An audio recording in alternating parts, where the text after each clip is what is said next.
જો લાસ્ટ લેક્ચરમાં આપણે સંઘાત અથવા અથડામણનો સિદ્ધાંત ભણ્યા હતા કે બે અણુઓ વચ્ચે અથડામણ જરૂરી નથી, યોગ્ય દિશામાં અથડામણ થવી જોઈએ. કરાયું હતું ને? અચ્છા, અથડામણ પામતા અણુઓનો અંશ એ તમને -EA/RT વડે મળે. તમે આ બધું લખેલું હશે હે? પ્રક્રિયકના અણુઓ, સક્રિયકૃત સંકીર્ણ લખ્યું છે. પછી બંધ સ્વરૂપે બતાવતો સંક્રાંતિ અવસ્થા, અને છેલ્લે આપણે કદાચ આવો એક આલેખ દોર્યો હતો.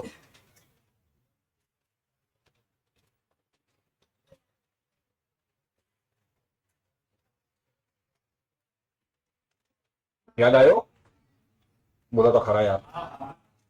ઉષ્માક્ષેપક પ્રક્રિયા માટે, ઉષ્માશોષક પ્રક્રિયા માટે સક્રિયકૃત સંકીર્ણ. આટલું થયું હતું ને બેટા? અચ્છા, એના પછી તમે છેલ્લે આ લખ્યું હતું અને પ્રક્રિયકો માટેની શરત લખી હતી. તો પહેલી શરત યોગ્ય દિશામાં અથડામણ થવી જોઈએ, નથી લખી ને? હા, તો બસ કયો લેક્ચર થયો? Lecture number 7. બાપરે, બહુ થયું. આમાં પતવું જોઈએ, વધારે થયો. 10 લેક્ચર થી વધારે થવા જ ના જોઈએ કોઈ ચેપ્ટર. હા, એમાં લખજો પ્રક્રિયકના અણુઓ માટે, પ્રક્રિયકના અણુઓ માટે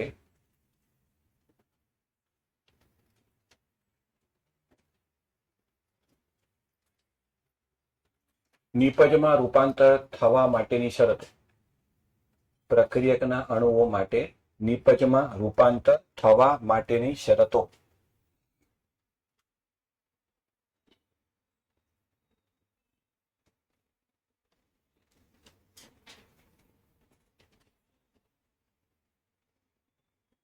નંબર 1,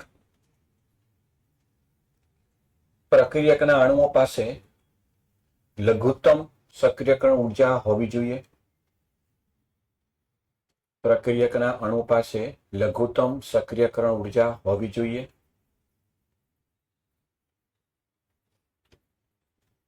અને નંબર 2,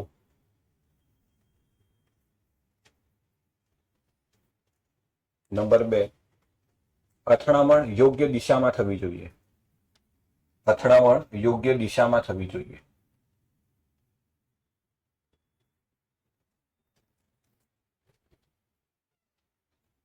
જો બેટા, યોગ્ય દિશા સાથે મારો શું મતલબ છે સમજી લો. આ પ્રક્રિયાનું તમે જે ઉદાહરણ આપું છું એ આપણે ચેપ્ટર નંબર 6 માં વિસ્તારમાં જોઈશું. પણ ટેમ્પરરી યોગ્ય દિશાનો શું મતલબ થાય સમજાવું. ધારો કે આ એક પદાર્થ છે, એનું નામ છે 1-ક્લોરોઇથેન. નામકરણ આપણે ભણી ગયા છીએ. મારે એમાં ક્લોરીન હટાઈને બ્રોમિન લગાવવો છે. આ પ્રક્રિયાને હેલોજન વિનિમય કહેવાય. શું કહેવાય? ચેપ્ટર 6 માં ભણીશું સેમ વિસ્તારમાં મિકેનિઝમ સાથે. અત્યારે ખાલી ડાયરેક્શન સમજો.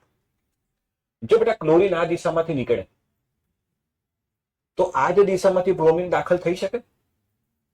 ના. કેમ? તો કે જ્યાંથી ક્લોરીન જાય છે ત્યાંથી જ બ્રોમિન આવશે. ક્લોરીન પણ વિદ્યુત ઋણ, બ્રોમિન પણ વિદ્યુત ઋણ, તો બંને આઈ નામ ભેટી પડે એમ. હા, અત્યારે અપાકર્ષણ લાગે ને.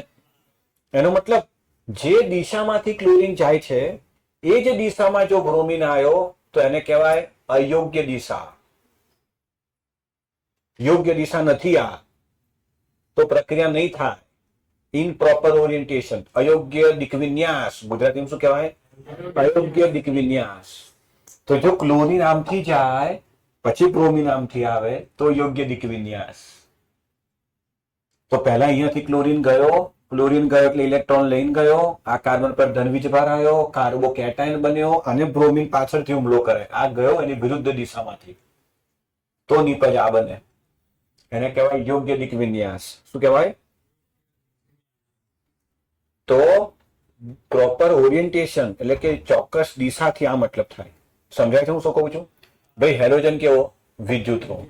દાખલ થનારો હેલોજન પણ વિદ્યુત ઋણ. તો એક જે દિશામાંથી જઈ રહ્યો છે પેલો એ જ દિશામાંથી આવે તો આ યોગ્ય નથી. તો ક્લોરીન આમથી જાય અને બ્રોમિન પેલી બાજુથી આવે તો યોગ્ય દિશા કહેવાય. તો નીચે ઉદાહરણ કરીને લખો આ રીતે. અહીંયા શું લખશો? અહીંયા લખશો અયોગ્ય દિક્વિન્યાસ.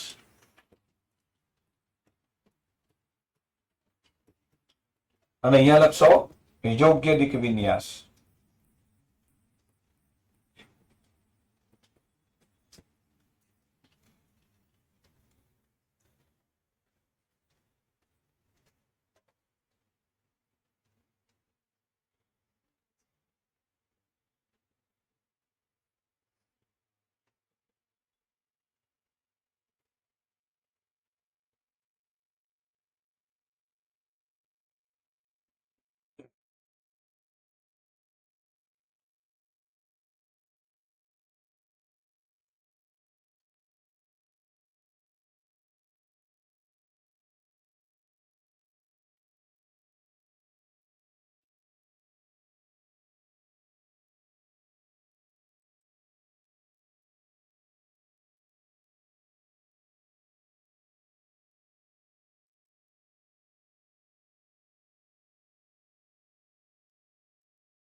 Done?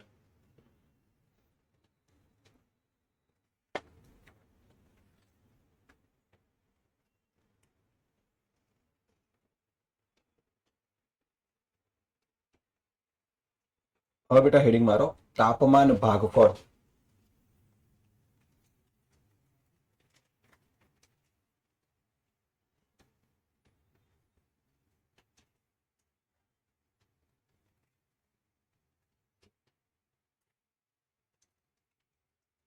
તાપમાન ભાગફળને બાળકો મ્યુ વડે બતાવે.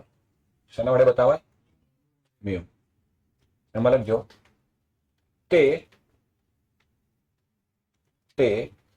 10 કેલ્વિન તાપમાનના તફાવત માટે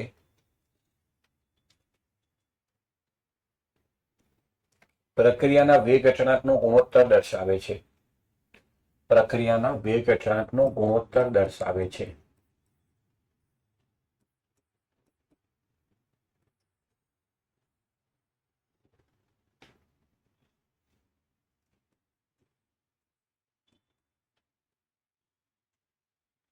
અચ્છા, તમને યાદ હોય તો આપણે ગયા લેક્ચરમાં મેં તમને કીધું હતું કે એક પ્રક્રિયા 300 કેલ્વિન તાપમાને થાય છે અને પછી 310 કેલ્વિન તાપમાન કર્યું તો K2/K1 શોધ્યું. પછી 250 કેલ્વિન કર્યું અને 260 કેલ્વિન કર્યું અને K2/K1 નો ગુણોત્તર શોધ્યો. તો કયા કેસમાં ગુણોત્તર વધારે આવશે? બરાબર છે? સમજાયું છે કે પ્રક્રિયાનો વેગ અચળાંક એ લો ટેમ્પરેચર ઉપર વધારે સેન્સિટિવ છે. ઠીક છે. પ્રશ્ન એ થાય કે સાહેબ બંને કિસ્સામાં મેં તાપમાનનો ફેરફાર 10 જ કેમ કીધો તે વખતે? એનું કારણ અહીંયા છે. એવું પ્રાયોગિક રીતે જોવામાં આવ્યું છે કે જો તાપમાનમાં 10 કેલ્વિનનો ફેરફાર કરવામાં આવે, અચ્છા તાપમાનનો ફેરફાર ડિગ્રી સેલ્સિયસમાં કેલ્વિનમાં સરખો જ આવે. 50 ડિગ્રી, 27 ડિગ્રી અને 37 ડિગ્રી કરીશ તો કેલ્વિનમાં બી 10 નો જ ફેરફાર આવશે ને. 27 ડિગ્રીના કેલ્વિન કર અને 37 ડિગ્રીના કેલ્વિન કર અને તફાવત બે બાજુ લે તો 10 નો જ આવશે. પણ ગાણિતિક કિંમત આપણે કેલ્વિનમાં લઈએ છીએ એટલે હું તફાવત કેલ્વિનમાં બોલું છું. પ્રક્રિયાના તાપમાનમાં 10 કેલ્વિનનો વધારો કરવામાં આવે તો પ્રક્રિયાનો વેગ અચળાંક ડબલ થાય છે. આ ભાગાકાર 2 આવે મતલબ K2 = 2K1. એ 2 એટલા માટે આવે કારણ કે પ્રક્રિયા ભાગફળ 2 હોય છે. તાપમાનનો જે ભાગફળ છે ને એક જ પ્રક્રિયા છે. ધારો કે એ પ્રક્રિયા છે A + B gives C. આ પ્રક્રિયા અમે કરી T કેલ્વિન તાપમાને. કેટલા તાપમાને? માની લો 300 કેલ્વિન. તો 300 કેલ્વિન તાપમાને મારા માટે વેગ અચળાંક આવ્યો આ. પછી આ જ પ્રક્રિયાનું તાપમાન મેં 300 કેલ્વિન થી વધારીને 310 કેલ્વિન કર્યું. કેટલું કર્યું? 310. એનો વેગ અચળાંક આવ્યો આ. આ બંનેનો ભાગાકાર આવ્યો 2. એટલે પ્રક્રિયા ડબલ થી થાય. અચ્છા, હવે ડબલ નું કારણ સમજો. A = A * exponential of -EA/RT. આ ડબલ થાય છે પણ પણ આનું ડબલ થવું એ ઈએ અને તાપમાન પર નહીં પરંતુ અણુઓના અંશ ઉપર આધાર રાખે છે. શેના ઉપર આધાર રાખે છે? અણુઓના અંશ ઉપર. સાહેબાને ઉલાયા સમજાવું 2 મિનિટ. પહેલા પ્રક્રિયા ભાગફળ તાપમાન ભાગફળ એટલે કે ટેમ્પરેચર કોએફિશિયન્ટ ની વેલ્યુ 2 થી 3 ની વચ્ચે આવે. શેની વચ્ચે આવે? ચોપડીમાં બોલ્ડ લેટરમાં લખેલું છે તાપમાનમાં 10 કેલ્વિનનો વધારો કરતા પ્રક્રિયા વેગ બમણો થાય છે. પણ એ હંમેશ માટે સાચું નથી. જો તાપમાન કોએફિશિયન્ટ એટલે કે ટેમ્પરેચર કોએફિશિયન્ટની કિંમત 3 હોય ને તો દર 10 કેલ્વિન તાપમાનના વધારા સાથે વેગ અચળાંક ટ્રિપલ થાય.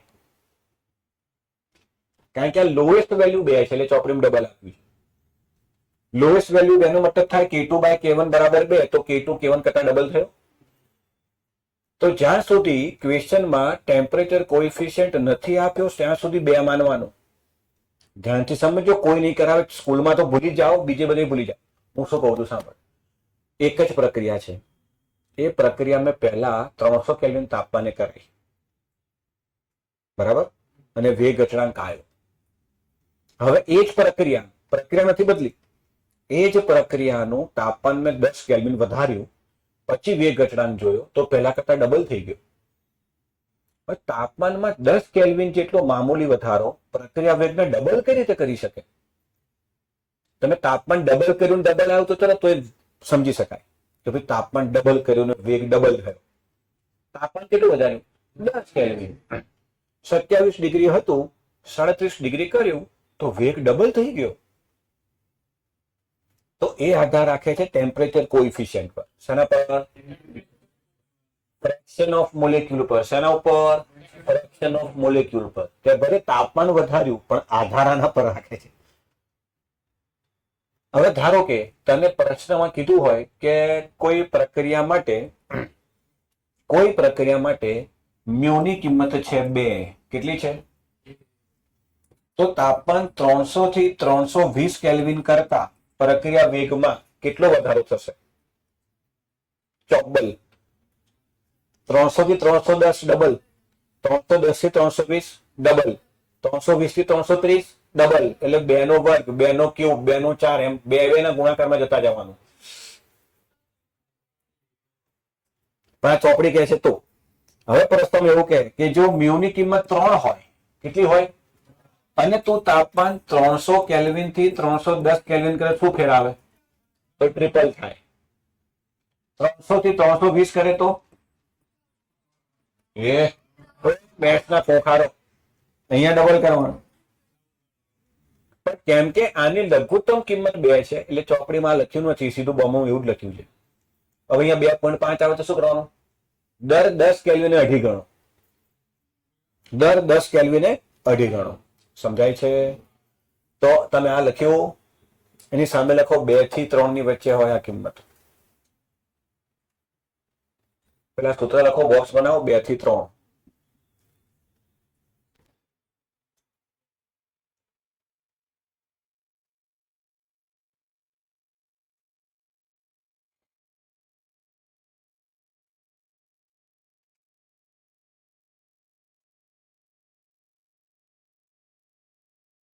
નીચે લખજો. જો પ્રશ્નમાં તાપમાન ભાગફળ ન આપેલું હોય, જો પ્રશ્નમાં તાપમાન ભાગફળ ન આપેલું હોય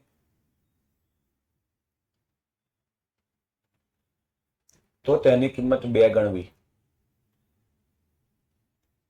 તો તેની કિંમત 2 ગણવી.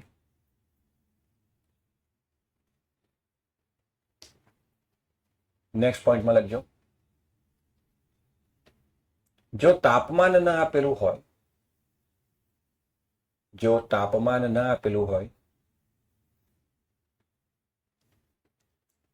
તો 298 કેલ્વિન લેવું. એસટીપી જે લઈએ છીએ લેવાનું. તો 298 કેલ્વિન તાપમાન ગણવું. એક પ્રશ્ન લખો, ક્વેશ્ચન.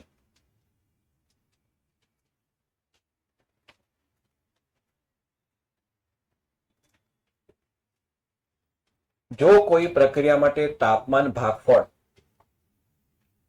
જો કોઈ પ્રક્રિયા માટે તાપમાન ભાગફળ 2 હોય, મ્યુ બરાબર 2 હોય એવું લખો. તાપમાન ભાગફળ મ્યુ બરાબર 2 હોય તો તાપમાન 300 કેલ્વિન થી 320 કેલ્વિન કરતા તાપમાન 300 કેલ્વિન થી 320 કેલ્વિન કરતા વેગ અચળાંક કેટલા ગણો વધે? વેગ અચળાંક કેટલા ગણો વધે?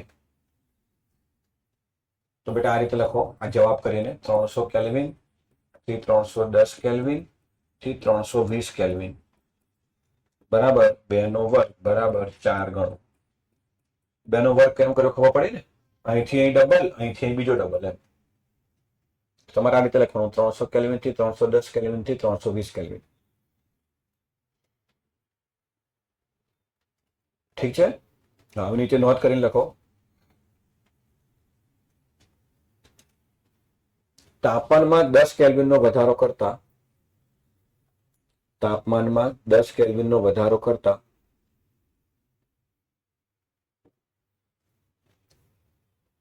પ્રક્રિયા વેગ બમણો થાય છે. પ્રક્રિયા વેગ બમણો થાય છે.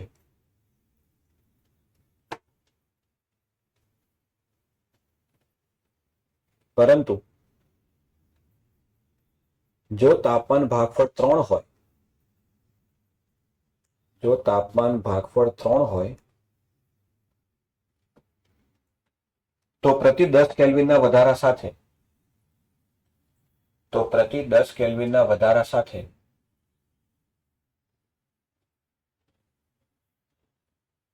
વેગ અચળાંક 3 ગણો થાય છે. 3 ગણો થાય છે. હવે જોઈ ધ્યાન આપો. અહીંયા બેટા હું લઉં છું ઘઉં એટલે ગલન ઉર્જા એમ, ગતિ ઉર્જા. અને અહીંયા બેટા અણુઓનો અંશ. અંશ એટલે બેટા કિંમત 1 થી વધારે ના હોય. હવે જે યલો લાઈન દેખાય છે ને આલેખમાં, આ આલેખમાં 2 લાઈન દેખાય છે, એક યલો અને એક ગ્રીન. દેખાય? ચશ્મા હોય તોય દેખાય, ના હોય તોય દેખાય. દેખાય? હવે યલો લાઈન વાળો જે ગ્રાફ છે એ T1 તાપમાને છે. કેટલા તાપમાને છે? અને ગ્રીન લાઈન છે એ T1 પ્લસ 10 કેલ્વિન તાપમાને છે. T1 plus. આલેખને ધ્યાનથી સમજાવું છું, ધ્યાનથી જોજો. આ આલેખ પ્રમાણે T1 વાળી યલો લાઈનને જો તો મહત્તમ અણુઓ કે જેની ગતિ ઉર્જા 40 છે એવા અણુઓનો અંશ છે કેટલો? 0.6.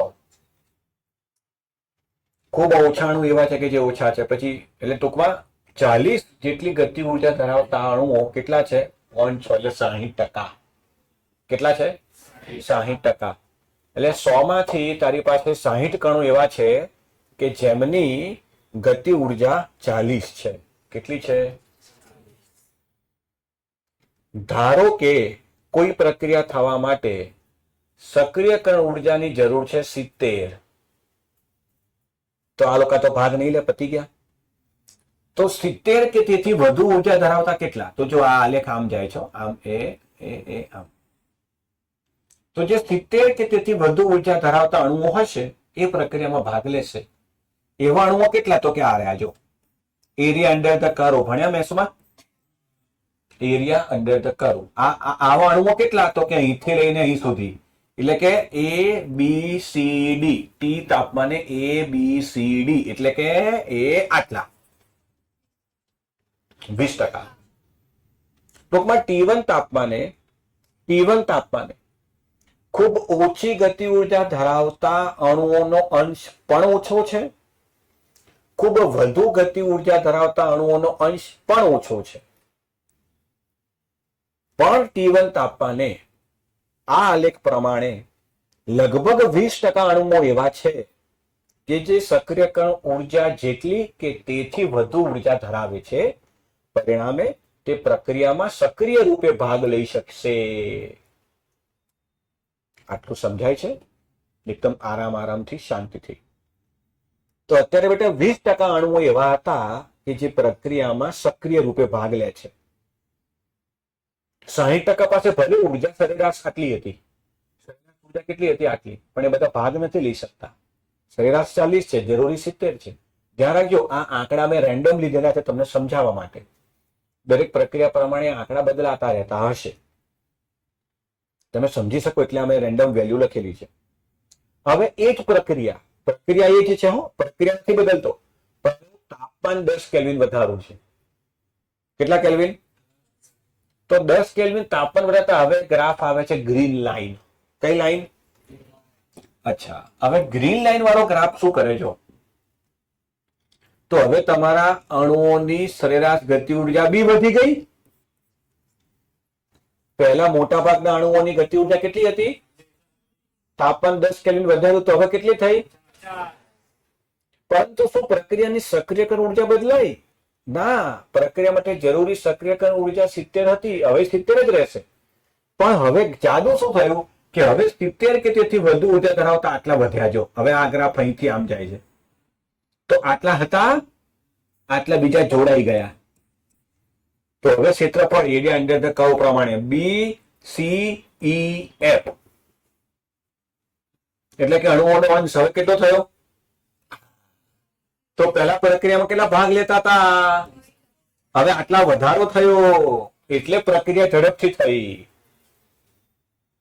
તો તાપમાન ડબલ કરો, વેગ અચળાંક ડબલ થયું નહીં. તાપમાનમાં 10 કેલ્વિનનો વધારો કરતા એવા પ્રક્રિયકના અણુઓ પણ પ્રક્રિયામાં ભાગ લેવા માંડે છે કે જેમની પહેલા સક્રિયકરણ ઉર્જા 70 નહોતી, હવે થઈ. માની લો મારે સક્રિયકરણ ઉર્જા જોઈએ છે 50 જૂલ. મેં જે એક્ઝામ્પલ આપ્યું હતું એ અહીંયા પૂછવા છે. મારે કોઈ પ્રક્રિયા માટે સક્રિયકરણ ઉર્જા જોઈએ છે કેટલી? 50 જૂલ. પ્રક્રિયકના અણુઓ છે મારી પાસે 100. કેટલા? 100.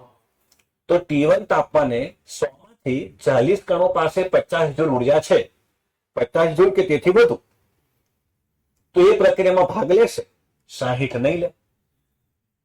તો હવે 40 ના આધારે પ્રક્રિયાની બધું નક્કી થશે.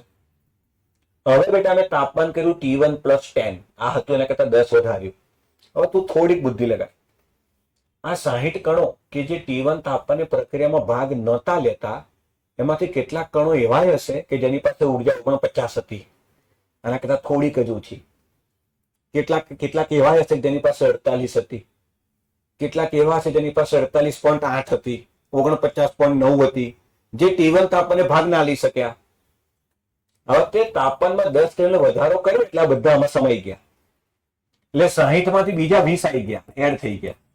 તો હવે 60 કણોના આધારે પ્રક્રિયા થશે. એટલે અણુઓ વધી રહ્યા છે, પ્રક્રિયામાં ભાગ લેતા અણુઓ વધી રહ્યા છે. સક્રિયકરણ ઉર્જા તો 50 પહેલા હતી, એવી 50 જ જોઈએ છે.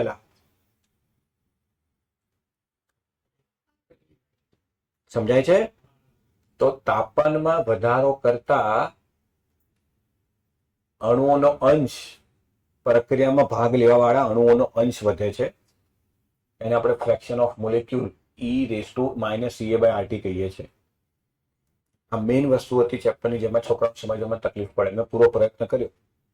કોઈ ડાઉટ હોય તો પૂછી લેજો. ઠીક છે? અને હાજી ફરીથી રિવાઇઝ પોઈન્ટ 50 સ્પીડે જોઈ લેજો.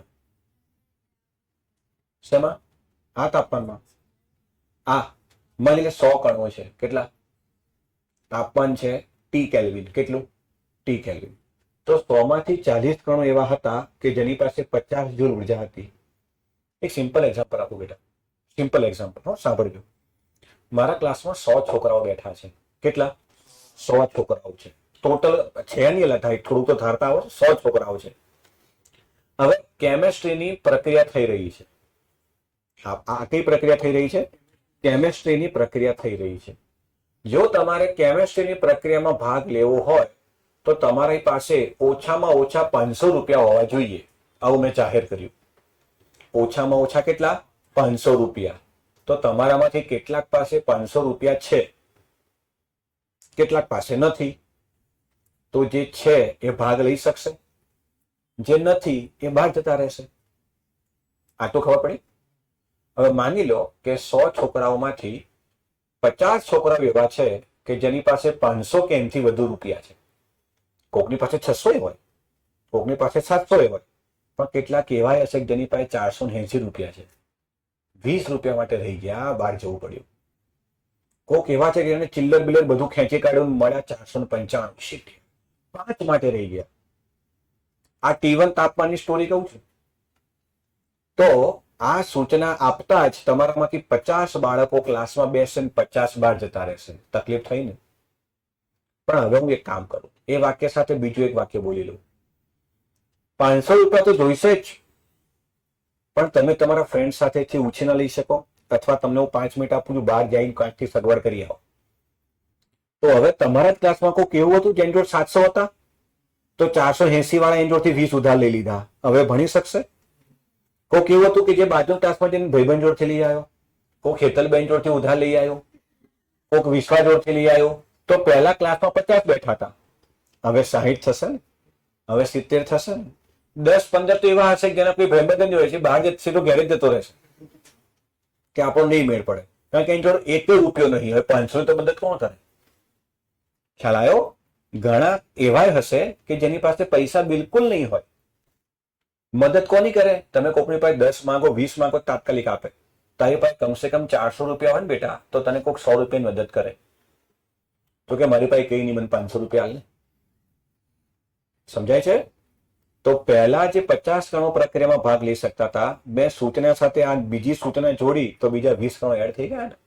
તો હવે પ્રક્રિયામાં ભાગ લેતા અણુઓની સંખ્યા વધી. સક્રિય કણ ઉર્જા પહેલા 500 જ હતી, હવે 500 જ છે, પણ પેલી સૂચનાના કારણે બીજા 20 એડ થઈ ગયા. તો પહેલા આ પ્રક્રિયામાં 50 જોડે જ હતી. પહેલા T1 તાપમાને 40 જ ભાગ લઈ શકતા હતા, પણ તાપમાન 10 કેલ્વિન વધાર્યું તો જે 50 થી થોડાક ઓછા કિંમત વાળા હતા ને, એ બી અંદર એડ થઈ ગયા. તો નિપજ બનવાની સંભાવના વધશે, એટલે પ્રક્રિયા ઝડપથી થશે. હવે બેટા છે ને બીજી વાત જોઈ લેજો, બરાબર? તમારી પાસે સુવિધા છે 0.25 સ્પીડે જવાનું, એમાં મજા બહુ આવશે.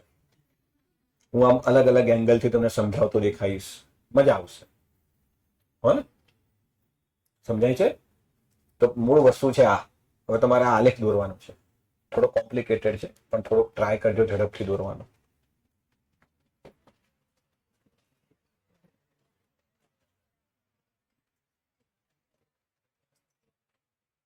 અચ્છા, એક કામ કરો, એક મિનિટ, આનું નામ તો કેવું રહી ગયું. આનું નામ છે બેટા મેક્સવેલ બોલ્ટ્ઝમેન કર્વ. આ ગ્રાફનું નામ શું છે? મેક્સવેલ બોલ્ટ્ઝમેન વક્ર. પછી લખજો અહીં જાણો. આ લેખનું નામ શું છે? વક્ર. મેક્સવેલ પેલો ક્રિકેટર છે ને, ગ્લેન મેક્સવેલ, 360 ડિગ્રી. આ એમ દાદા હતા. હા, અને પછી પેલી બોલ્ટ બનાવવાની કંપની છે ને, આ હતો. કહેવાનો મતલબ આ આલેખનું નામ છે મેક્સવેલ બોલ્ટ્ઝમેન કર્વ. એમાં એની બાય એન્ટી રેશિયો લીધેલું છે. એની બાય એન્ટી રેશિયો ને કહેવાય અણુઓનો અંશ. નંબર ઓફ ટોટલ મોલેક્યુલ્સ અને નંબર ઓફ એનર્જેટિક મોલેક્યુલ્સ. મતલબ મારી પાસે ટોટલ કણો હતા કેટલા? એમાંથી ભાગ લઈ શક્યા કેટલા? એટલે કેટલું આવ્યું? હા, તો યાદ આ રીતે આવે. ટોટલ કેટલા કણો હતા? સક્રિય કણ ઉર્જા વાળા કેટલા હતા? જેમ કે કેમિસ્ટ્રી ભણવું તો કેટલા રૂપિયા જોઈએ? કેટલા છોકરા જોડ હતા? 50. પણ ટોટલ કેટલા હતા? તો 50 ભાગ્યા 100 કરો. હા, તો પ્રક્રિયામાં ભાગ લેતા અણુઓનો અંશ આવ્યો 0.5. તો એને એની બાય એન્ટી રેશિયો કહેવાય. તો ચોપડીમાં હું લખ્યું ને તો ગભરાવાનું નહીં, એ આ થયું, અણુઓનો અંશ થયું. ઓકે, હવે આટલી જગ્યાએ થોડું અડધું પેજ, અને હવે હેડિંગ મારો ઉદ્દીપક.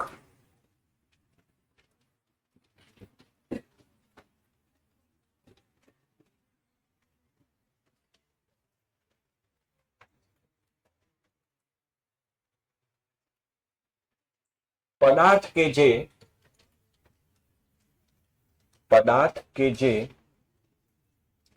પ્રક્રિયામાં ભાગ લીધા સિવાય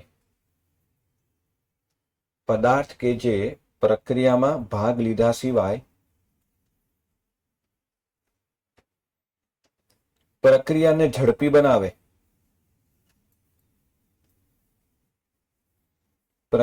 ઝડપી બનાવે, તેને તેને ઉદ્દીપક કહે છે.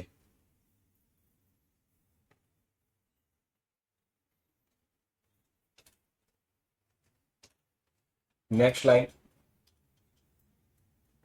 પ્રક્રિયા પહેલા અને પ્રક્રિયા પછી. પ્રક્રિયા પહેલા અને પ્રક્રિયા પછી ઉદ્દીપકના મોલ સમાન રહે છે.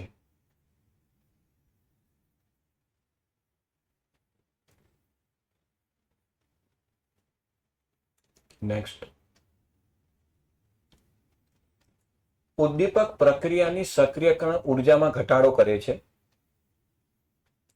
ઉદ્દીપક પ્રક્રિયાની સક્રિયકરણ ઉર્જામાં ઘટાડો કરે છે તથા સક્રિયકરણ ઉર્જા ઓછી ધરાવતો હોય સક્રિયકરણ ઉર્જા ઓછી ધરાવતો હોય તેવો વૈકલ્પિક માર્ગ સૂચવે છે. તેવો વૈકલ્પિક માર્ગ સૂચવે છે. તેવો વૈકલ્પિક માર્ગ સૂચવે છે.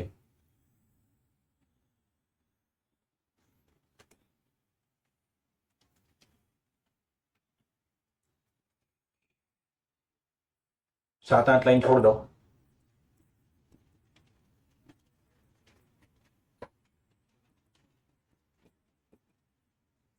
હવે લખજો.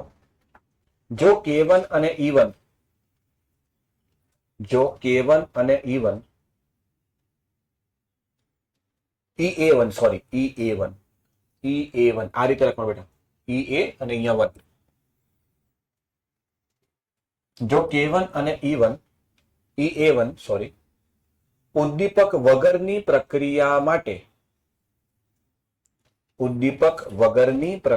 માટે વેગ અચળાંક અને સક્રિયકરણ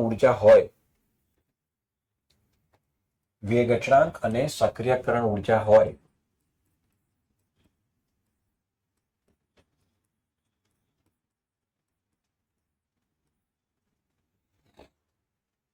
તથા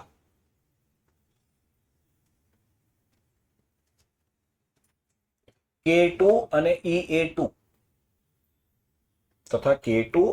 EA2 ઉદ્દીપક ધરાવતી પ્રક્રિયા માટે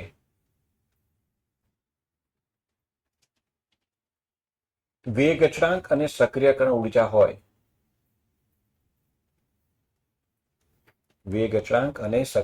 ઉર્જા હોય તો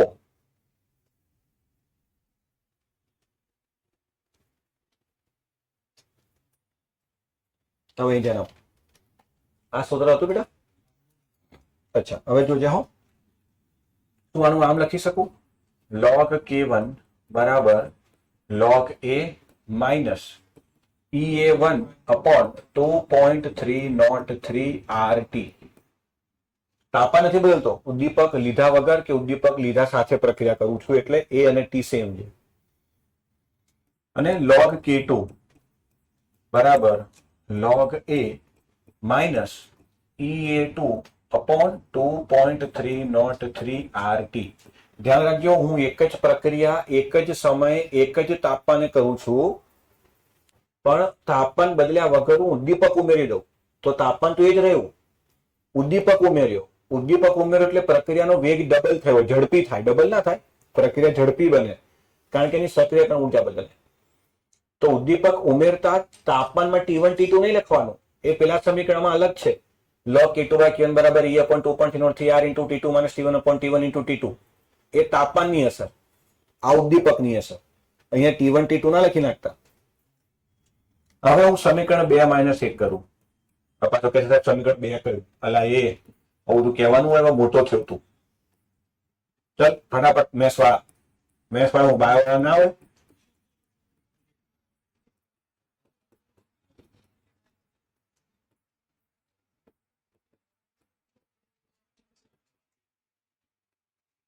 બોલ ફાવડશે કે નહીં ફાવડશે? સમજાય? તો આ જે આલેખ છે ને, આ વ્હાઇટ લાઈન વાળો એ છે ઉદ્દીપક વગર,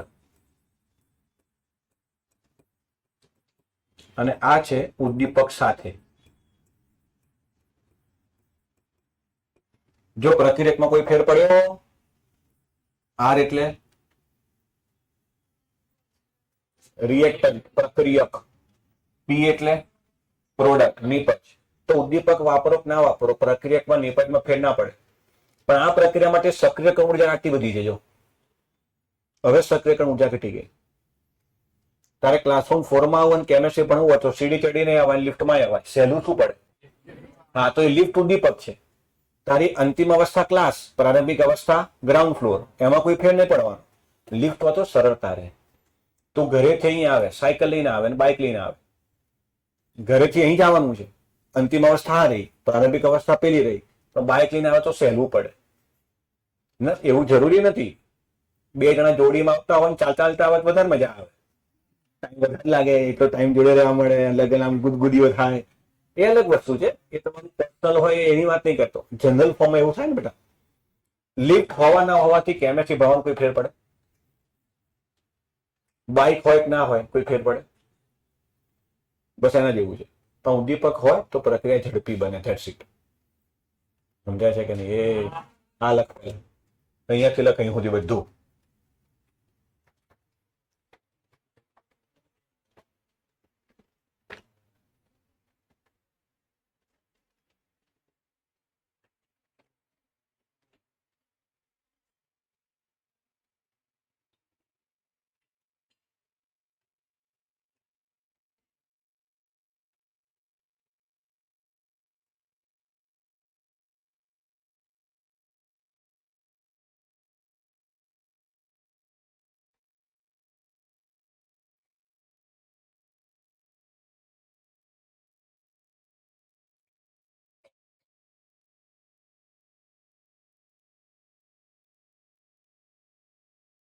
ટેક્સ્ટબુક છે,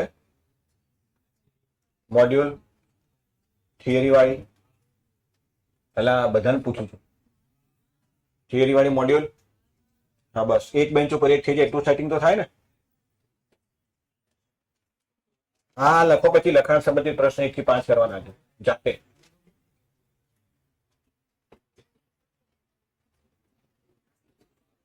આ ભૂસી કાઢીશ પેલા. આ લખ ને ભાઈ.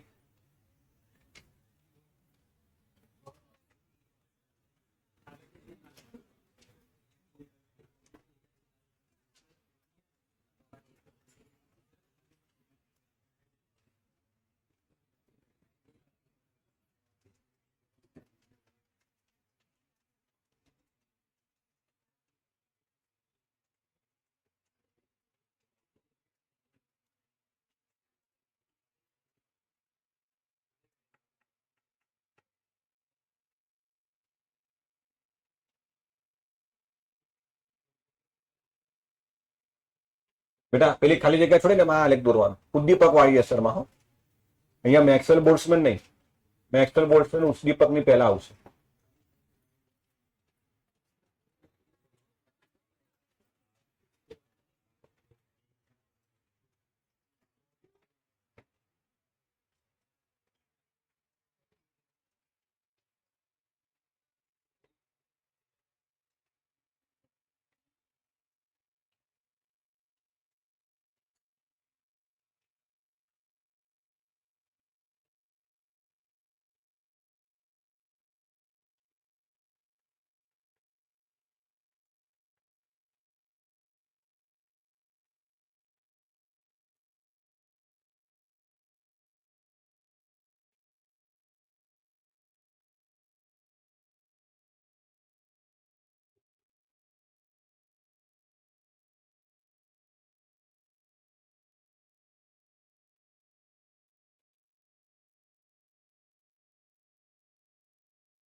ચલો બેટા, આ આલેખ દોરાઈ ગયો.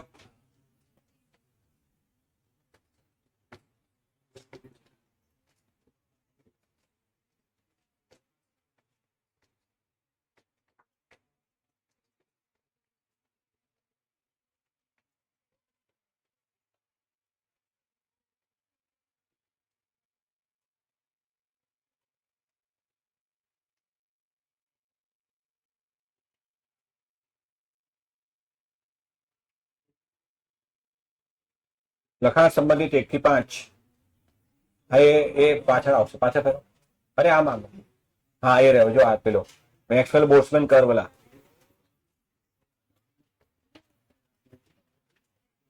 ચલો બેટા આ દોરી કાઢો. લા ચલો ચોપડા આપો. ચેપ્ટર 1 2 બંને લખ્યું છે આમાં 1 3.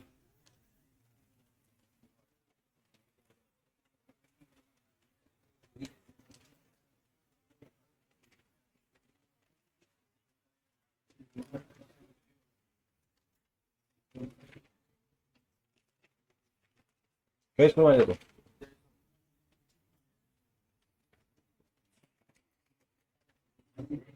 વચ્ચે પેજ કેમ ખૂટ્યું છે બે? પતાઈ દેજે તો.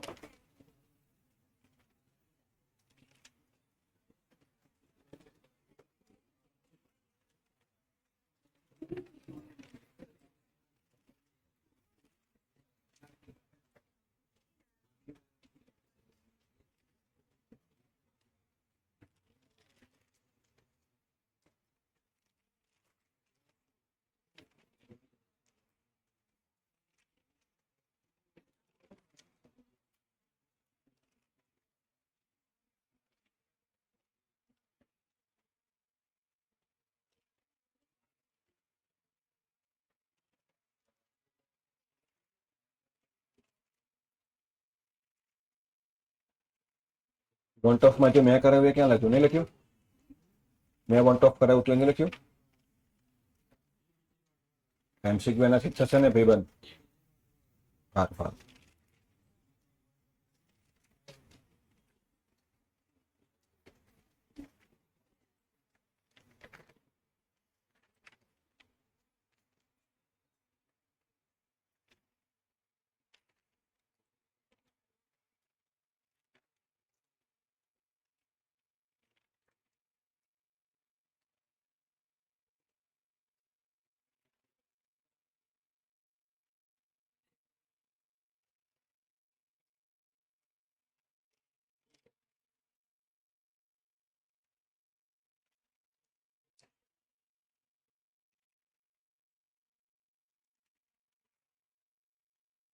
લે બેટા